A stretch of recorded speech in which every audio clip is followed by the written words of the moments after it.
3 bars. Each bar is the number 5, so 5, 10, 15, and 3 dots, the number 18. So it's 18 Kankin. And we know that that date falls in AD, like December 7, AD 642. Well, that's panel 4. Panel 4 says that on this day, in AD 642, the kingdom known as the Snake Dynasty, right? The kingdom, or I should say the kingdom of the Snake Dynasty, was moved from its place of origin to Calakmul. Now you might go, what the hell does that have to do with all this? It is important because we know that Calakmul was an ally of Karakol. And so when Khan II commissioned his hieroglyphics there, he wanted to reflect his alliance with Calakmul. And we know that Calakmul had a civil war with among family members, and that their seat of the kingdom used to be Zibanche, and they said, no, we don't want to be there anymore. Our new capital is going to be at Calakmul. And that's what that panel tells us, that the kingdom of the Snake Dynasty is no longer at its origin place of Zibanche, but that it was moved to Calakmul.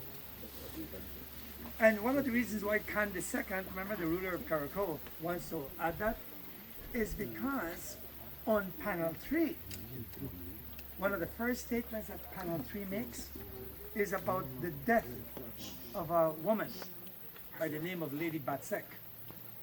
Anyone knows who Lady Batsek was? The mother of the ruler of Karakol. Remember, the hieroglyphic stair was at Karakol, and it's Lord Khan II, the ruler, that commissions it. And so he's trying to say, we are allies of this great Snake Dynasty that was originally at Zibanche but then moved to Calakmul. And my mother, who came from the Snake Dynasty to marry my father, Lord Water, was from that Snake Dynasty. And she dies in 638 AD. He was likely a mama's boy too, right? He wanted to talk about, hey, my mom died, you know, and I'm worried about this. The next statement that panel 3 makes, it talks about the death of a guy by the name of Washak Lahun Uba Khan. And that he dies in 640 AD. Now, who the hell is Washak Uba Khan? Guy from Kanamul. He was the ruler at Zibanche that the ruler from Kalakmul. Calakmul captures him and kills him so that they could move the capital of the Snake Dynasty to Calakmul. And it mentions that there. The third statement on panel 3 says that Washak Lahun Uba Khan played a ball game. When rulers are captured and they are made to play a ball game, what do you think happens to them afterwards? They're sacrificed. They're sacrificed. So when you look at just our 2 panels, they don't tell a lot of story. And the reason why they don't tell a big story like I'm telling you is because they're part of a bigger story. Remember, they were part of this hieroglyphic stair that made several statements. Because the next statement was, and we attacked Naranjo and we defeated Naranjo. We beat them twice, in 626 AD and in 631 AD. But all those monuments were scattered because Naranjo ripped them off and fought them off. I know that's a little complicated, but I hope that made sense. You know, if I have to simplify it one more time, so you know, for you, when we found the 2 panels, we know that those 2 panels were not made here. We know that they were commissioned. They were part of a stair that was commissioned by the ruler of Karakol, Lord Khan II, to commemorate his defeat of Naranjo twice, in 626 and 631. And he had that in one of his temples at Caracol. In 680 AD, the ruler from Naranjo attacks Caracol, rips off the hieroglyphic stairs, and brings most of it back to Naranjo. One piece was given to Ucanal, and 2 pieces were given to Xunantunich. The 2 pieces from Xunantunich are part of that big hieroglyphic stair that told several stories. What our 2 pieces tell us is panel 4 tells us that on 642 AD, the kingdom of the Snake Dynasty was moved from Zibanche to Calakmul. What panel 3 tells us are 3 things. One, the death of Lady Batsek, the mother of Lord Khan II, in 638 AD, and then the capture of Washak Rahul Ubakan and his playing a ball game, and that he was sacrificed. So, those are the monuments. Did he win? What? Did he win the ball game? No, he lost. He lost? The loser always wins. That's what he gets. Yeah. Now, after we made that discovery, we made one other big discovery, and that was the tomb right behind us. We know, I was taking a photograph one day, and as I was focusing my camera, I noticed a depression right by the central stairway. Whenever I see that, there are 2 reasons for it. One, maybe a tree or something ripped off the stairs, or the Maya ripped off the stones, or there's a cavity underneath, like a tomb, and it collapsed. So I was hoping it was the second one. We got lucky. So we excavated there and we found the tomb. The tomb had one individual, a skeleton, head to the south. That's generally the way they bury their dead in Western Belize. Was he Prone, from? face down. And we found 38 ceramic vessels, but everything was smashed because the roof of the tomb had fallen in. It took us a while to, some of it still, I'm still working on gluing them back together. We also found 5 obsidian blades, quite a number of bones from a feline. Feline means cat. Very likely either jaguar or puma. Puma is mountain lion. We also found marine shell. We found some jade jewelry. And 2 of the vessels had dates on them. So, when we initially found it, we thought, well, it's got to be a king. But we decided, because it was so smashed up, that the only way to know for a fact that it was male is to do DNA. So we ran DNA. We also did strontium isotope analysis, which tells you if a person is local or if the person is foreign. So the strontium analysis came back first.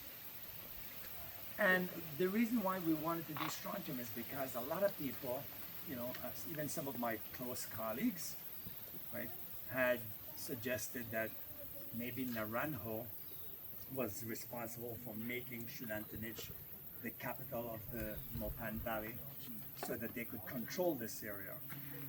And if that was the case, then Naranjo put rulers from Naranjo here at Xunantunich. Well, when we did the strontium, it was, no way. This person was local. And that means that Xunantunich was an ally of Naranjo, not a ruler that was put here from Naranjo. Then we got the results of the DNA, and most of you have heard this. The DNA told us that it was a woman, not a man. And then we dated the bones of the deer. We had deer bones in there too, and we also dated some of the skeleton, and all those dates matched. So,